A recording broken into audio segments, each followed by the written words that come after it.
Hey guys, welcome to my new studio. I'm still moving into this studio. It's a bedroom, but I got my lights up and hopefully the lighting looks good. And I'm working on the sound. So this is an experiment. I'm trying to get this ready. Hopefully one day this will be my permanent studio. I think it's a little bit nicer than the wood paneling I had before. So I'm excited about it. Sasha is excited about it. Hopefully one day we will stream here. And if you're wondering what's behind me, I don't know. I don't know. It's just some weird thing up with cats. I think it's called cat sushi. So anyway, that's what it is. The only bad part about the studio right now is there is no internet, and that's a really bad part for streaming and stuff. The internet should be installed in a few months because I'm in an isolated location. They have a work order. They're preparing it. So when that's in, we're good to go, and I'll be able to do my streaming from my new location. Until then, we will still stream at our old location. Plus, I need to load this video, and I don't have the internet, so I need to go somewhere to load it on the internet. So thank you guys for your patience. I know a lot of you I have met in person, and some of you have watched me for like a decade. So it's like you're my friends. We're like a big community here. So I thought you'd like to know what's happening behind the scenes. So this is kind of a test video. I'll see how it looks, but so far so good. Yeah, in the news, there was a false flag. And a false flag, in case you don't know what that is a historical term because ships or armies, they used to carry their flag. For example, I have a kind of a really naughty flag of the Confederate battle flag on this wall. And the Union, they had the American flag. And the troops, they would fly their flags. And that's how they kept track of who was who. Now you could change your flag, like you could be the Confederates, but actually fly the United States flag to try to trick the enemy. But that was against the rules of warfare. And both sides agreed to these rules because if you don't have rules, it's just a mess and everyone ends up killing each other. So they were like, hey, let's don't fly false flags, fly the flag that you're fighting under. And what would happen if you did fly a false flag, which did happen at times, you were considered like a spy. And so if you were captured, usually if you were captured, you were a POW, then after the war, you would be released.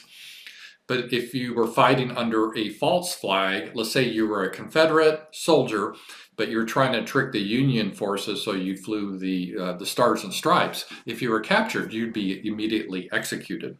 And that's how they dealt with false flags because it was considered very unethical.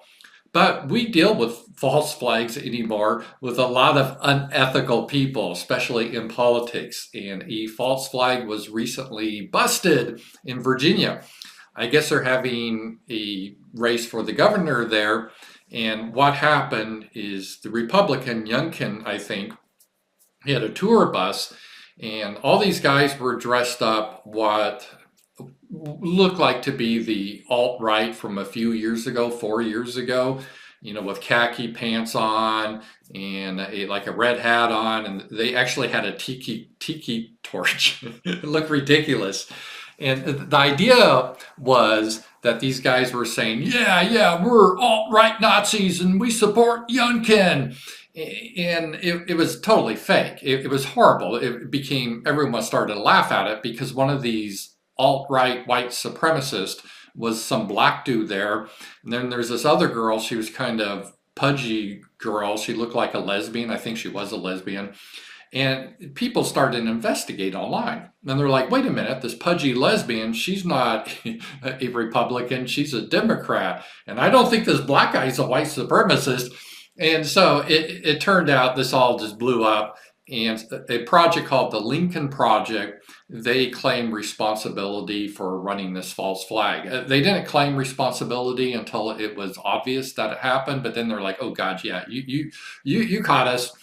And the Lincoln Project, they're a group that, as near as I can figure, they were in the news previously for, well, let's just say they like young boys.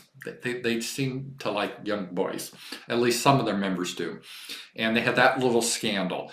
But there's supposed to be a group in the Republican Party that was formed to oppose Trump. And they use the name Lincoln because these types love Abraham Lincoln. Because Abraham Lincoln was the greatest president we ever had.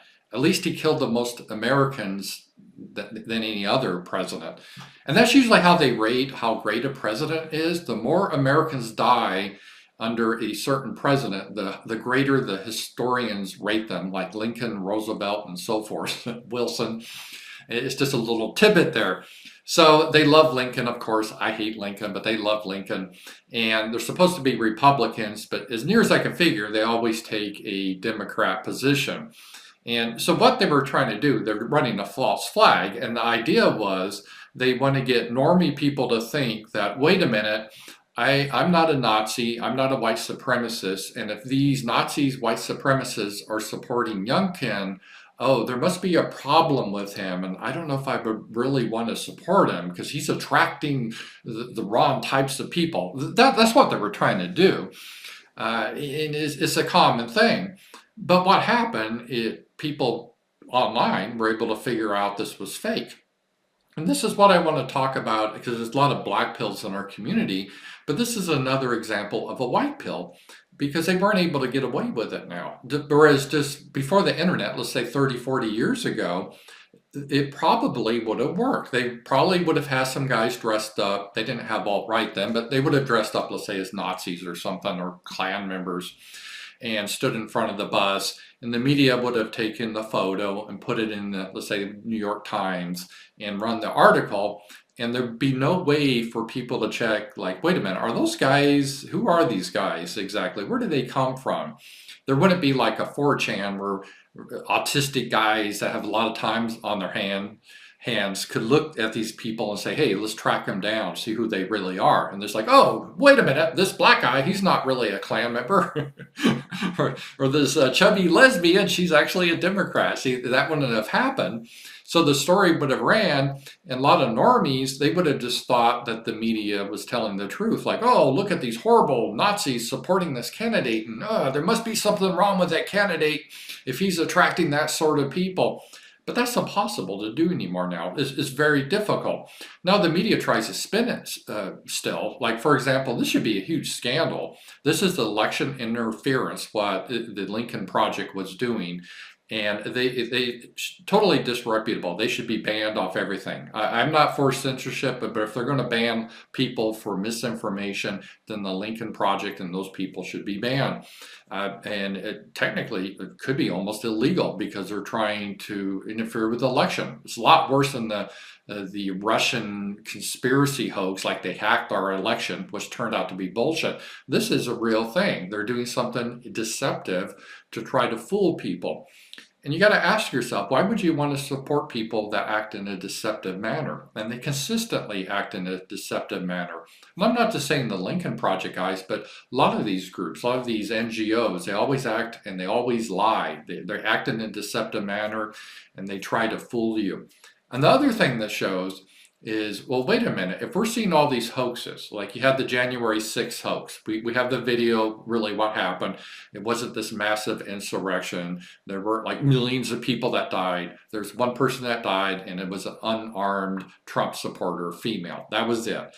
And so they can't spin it. Remember, they were trying to say initially there was like 5 cops that died, and one was bashed to death with a fire extinguisher. But then with all the video, it turned out the number was 0. 0 cops were killed. In fact, the cops were waving everyone in. And they tried to censor that video, but again, everyone has their cameras now, so they can't censor it very well. The media can't. So the media is having a hard time with it, so they try to ignore the story of this false flag that the Lincoln Project did. And again, the Lincoln Project, I'm sure they were working with the Democrats because at least a chubby lesbian was involved with the Democratic Party. So these are the things that are happening, but people are able to see it now. And even though the media tries to cover it, we're still able to get the word out. And that's why there's such an emphasis on political censorship now, that they're trying to stop people from realize what's happening. They don't want the truth to be known. But why is this white pill is just think about other things in history, some we won't talk about, but how do we know that they really happen as the story is now? Because years ago, it would be a lot harder. It would be a lot easier to do a false flag or to tell a fake story because you didn't really have the photography everywhere. And if you did have the photography, it was just like the official government sources. But now it's just widespread, so they have troubles controlling it. So this shows, and we can see how much deception, that these people always engage in deception. It's just like they can't even tell that if it's raining outside, it's like they have a compulsion to say it's sunny. They're just full of lies. To wonder the other stories they're telling about history, how many of those stories were total bullshit. And so I think it's really waking people up, not just in the current events, but what happened in the past. But again, in a way, this was funny, but it's not funny. They're trying to interfere with the election by providing a false narrative, but it was found out. In the media, they didn't broadcast it very much about this hoax, but people find out through social media and stuff. So this is a good thing, and this is one of the reasons I'm white pilled, because when you have the truth on your side like we do, we don't have to make up silly stories and we don't have to hide things. We can just show reality. For example, January 6th, we don't have to make up stuff. We can just show the actual video. And what happened in this Youngkin campaign, we can say, hey, we don't have to make up anything. Take a look at who these people really are and what they were trying to do. They were trying to do a false flag. Now, currently, I guess we don't execute people for false flags like we would have done years ago, but it should be still a serious matter. And people that engage in this sort of thing, or groups like the Lincoln Project that encourage false flags, people should just stay away from those people. Anyone associated with the Lincoln Project, you got to consider them, they're very disreputable people, and you need to stay away from them, especially if you have little boys. Talk to you guys later.